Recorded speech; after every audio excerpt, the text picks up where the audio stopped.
राज्याचे अल्पसंख्याक आयोगाचे अध्यक्ष प्यारे खान यांचा वाढदिवस लातूर शहरात अनोख्या पद्धतीने साजरा करण्यात आला। पत्रकार सालार शेख यांनी छत्रपती शिवाजी महाराज चौकातील मजूर आणि कामगारांना मोफत उन्हाळी टोपी देऊन प्यारे खान यांचा वाढदिवस मोठ्या उत्साहामध्ये आणि अनोख्या पद्धतीने साजरा केलाय। उन्हात काम करणाऱ्या गोरगरीब मजुरांना उन्हापासून थोडाफार तरी दिलासा मिळावा या हेतूने सामाजिक कर्तव्याच्या भावनेतून आणि राज्य अल्पसंख्याक आयोगाचे अध्यक्ष प्यारे खान यांचा वाढदिवसाचे औचित्य साधून हा समाज उपयोगी उपक्रम घेण्यात आल्याचं यावेळी पत्रकार सालार शेख यांनी सांगितले। तर या कार्यक्रमासाठी शहरातील अनेक मान्यवरांची उपस्थिती होती, तर मजुरांनी देखील मोठ्या प्रमाणामध्ये गर्दी केली होती।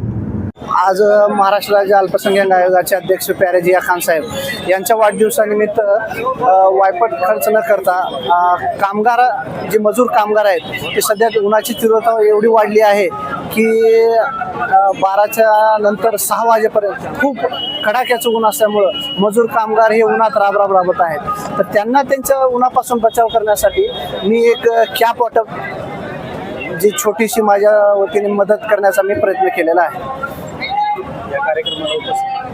या कार्यक्रमाला सर्व माझे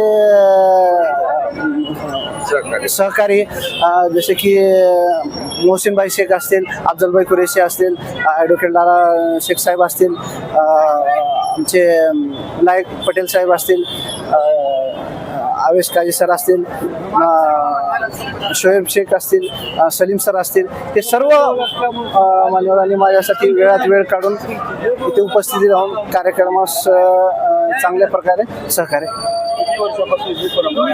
हा माझा उपक्रम दुसरा वर्ष आहे हा, आणि गेल्या वर्षापासून चांगला लोकांना जी आहे वायपट खर्च लोक खूप करतात आणि माझा एकच उद्देश की कामगारांना काहीतरी छोटीशी मदत व्हावी हा उद्देश होता।